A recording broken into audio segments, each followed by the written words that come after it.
नमस्कार। हिमाचल तो पेश है आज दिन भर के मुख्य समाचार। बर्फ से लदी वादियों के दीदार के लिए सोलंग नाला और सिसु में उमड़े सैलानी जमकर की मस्ती। हिमाचल प्रदेश के मनाली व अन्य पर्यटन स्थलों में बर्फबारी से सैलानियों व पर्यटन कारोबारियों के चेहरे खिल गए हैं। बर्फ से लकदक वादियों के दीदार के लिए बड़ी संख्या में सैलानी मनाली पहुंचने लगे हैं। इससे पर्यटन कारोबार के रफ्तार पकड़ने की उम्मीद है। पर्यटन नगरी मनाली में नवंबर के दूसरे सप्ताह में बर्फबारी के बाद पहाड़ों पर सफेद चांदी बिछ गई। वहीं आज बड़ी संख्या में देश विदेश के सैलानी बर्फ के दीदार के लिए सोलंग नाला और सिसु पहुंचे। इस दौरान सैलानियों ने बर्फ में खूब अटखेलियां की। वहीं उधर प्रदेश में 3 दिन मौसम शुष्क रहने के आसार है। मौसम विज्ञान केंद्र शिमला के अनुसार प्रदेश के सभी भागों में 16 से 18 नवंबर तक मौसम साफ रहेगा। इसके अलावा बात करें तो 19 नवंबर को उच्च पर्वतीय 1-2 स्थानों पर बारिश बर्फबारी की संभावना है। दूसरी ओर आज भी राज्य के मध्य व उच्च पर्वतीय 1-2 स्थानों पर बारिश बर्फबारी हो सकती है। 8 साल बाद किसी वेटलिफ्टर को अर्जुन अवार्ड, विकास ठाकुर के घर में जश्न। हिमाचल प्रदेश के हमीरपुर जिले के पटनोन के रहने वाले वेटलिफ्टर विकास ठाकुर का चयन अर्जुन अवार्ड के लिए होने से प्रशंसकों में खुशी है। राष्ट्रपति द्रौपदी मुर्मू उन्हें 30 नवंबर को दिल्ली में होने वाली समारोह में अर्जुन अवार्ड से सम्मानित करेंगी। अर्जुन अवार्ड के लिए देश के कुल 25 नामी खिलाड़ियों का चयन किया गया है, जिसमें वेट लिफ्टिंग में अर्जुन अवार्ड हासिल करने वालों में विकास ठाकुर देश के एकमात्र खिलाड़ी हैं। वहीं करीब 8 साल के बाद वेट लिफ्टिंग में अर्जुन अवार्ड मिल रहा है। इससे पूर्व वर्ष 2014 में तमिलनाडु के वेट लिफ्टर सतीश कुमार को अर्जुन अवार्ड मिला था। विकास ठाकुर का चयन इस अवार्ड के लिए होने से हमीरपुर में उनके पैतृक घर में भी जश्न जैसा माहौल है। वेट लिफ्टर विकास ठाकुर ने अगस्त में बर्मिंघम में राष्ट्रमंडल खेलों में भारत को रजत पदक दिलाया था। ट्रैकिंग पर निकले लापता अमेरिकी नागरिक का 1 हफ्ते बाद मिला शव। पर्यटन नगरी मैक्लोडगंज के नड्डी गांव के पास गुना माता ट्रैक पर ट्रैकिंग पर निकले विदेशी पर्यटक का शव ग्लू वाटरफॉल के ऊपर बरामद हुआ है।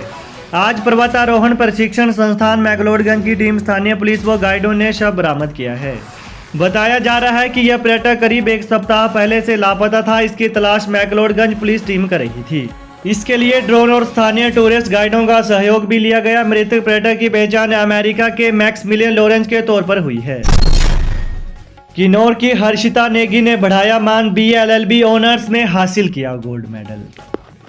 हिमाचल प्रदेश के जनजातीय जिला किन्नौर के ख्वांगी गांव से संबंधित हर्षिता नेगी को तमिलनाडु राष्ट्रीय कानून विश्वविद्यालय तिरुचिरापल्ली से BA LLB ऑनर की डिग्री प्राप्त करने पर गोल्ड मेडल से सम्मानित किया गया है। वहीं हर्षिता नेगी को 2017-22 batch BA LLB honours Tamil Nadu राष्ट्रीय कानून विश्वविद्यालय तिरुचिरापल्ली में आयोजित डिग्री प्रोग्राम के 4थे दीक्षांत समारोह में स्वर्ण पदक से सम्मानित किया गया है। वहीं हर्षिता नेगी की सफलता पर अभिभावकों व ग्रामीणों में खुशी का माहौल है, जिस पर ग्रामीणों ने हर्षिता नेगी व अभिभावकों को बधाई भी दी है। हर्षिता नेगी के पिता ठाकुरदास नेगी देहरादून में ONGC में GM इलेक्ट्रिकल के पद पर कार्यरत हैं, जबकि उनकी माता गृहिणी है। नाथप्पा गांव में लकड़ी से बने 2 मंजिला मकान में भड़की आग, 9 कमरे जलकर राख। हिमाचल प्रदेश के जिला किन्नौर के नाथप्पा गांव में पिछले कल देर रात 2 मंजिला मकान में अचानक आग भड़क गई। आग से मकान के 9 कमरे जलकर राख हो गए। वहीं अग्निकांड में लाखों रुपए का नुकसान हुआ है। प्रशासन आग से हुए नुकसान का आकलन करने में जुटा हुआ है। वहीं आग लगने के कारणों का अभी तक पता नहीं चल पाया है। रात को गांव के लोगों ने आग बुझाने की बहुत कोशिश की, लेकिन लकड़ी के मकान में आग तेजी से फैल गई। इससे आग पर काबू नहीं पाया जा सका। तहसीलदार भावानगर चंद्र मोहन ठाकुर ने कहा कि नुकसान का आकलन करने के लिए एक टीम भेजी गई है। कहा कि प्रभावित परिवारों को नियमों के अनुसार राहत राशि दी जाएगी।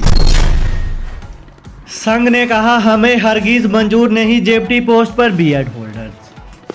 हिमाचल प्रदेश स्कूल शिक्षा बोर्ड द्वारा जेपटी टेट परीक्षा में इस बार BEd होल्डर को एंट्री देने पर जेपटी प्रशिक्षु भड़क उठे हैं।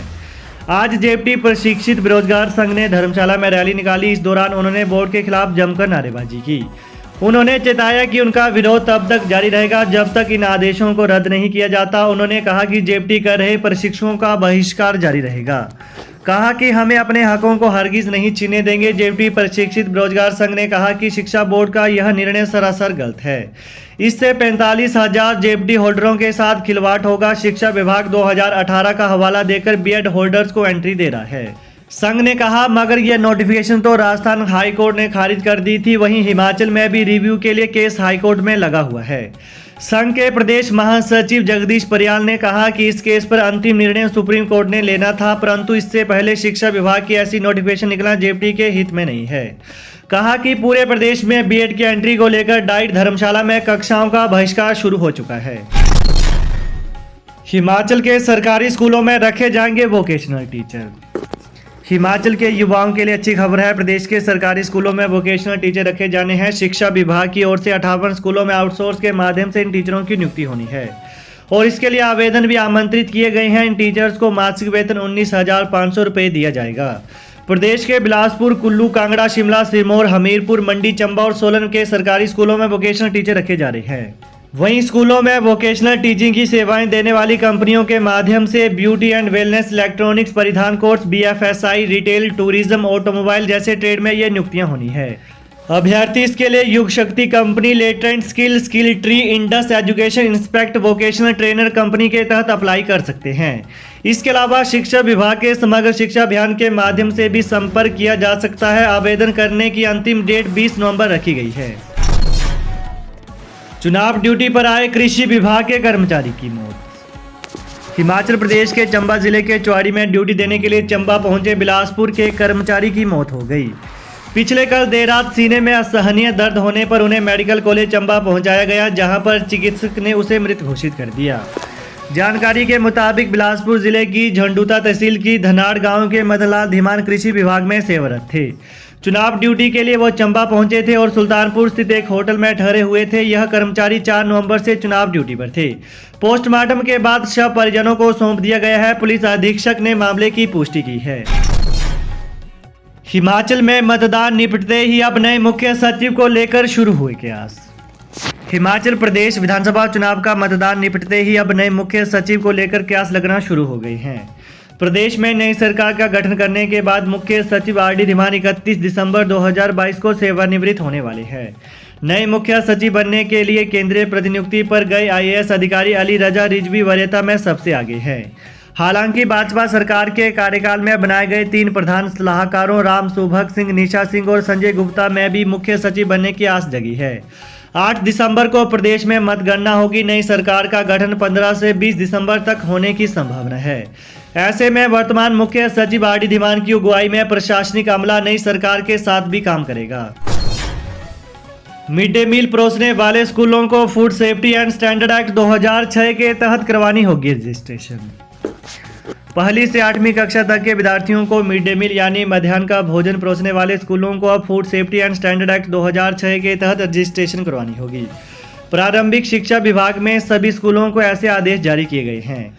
वहीं स्कूल ऑनलाइन पोर्टल www.foscos.fssai.gov.in पर अपनी रजिस्ट्रेशन करवा सकते हैं। इसके लिए प्रतिवर्ष उन्हें 100 रुपये रजिस्ट्रेशन फीस देनी पड़ेगी। विभाग की माने तो स्कूलों को पहले इसका बजट दे दिया गया है। विभाग ने राज्य के प्रत्येक स्कूल को सुरक्षित और पौष्टिक भोजन परोसने के निर्देश दिए हैं। तो ये है आज दिन भर के मुख्य समाचार। तो प्रदेश की ताज़ा खबरों को पाने के लिए चैनल को जरूर सब्सक्राइब करें। Thanks for watching. जय हिंद, जय हिमाचल।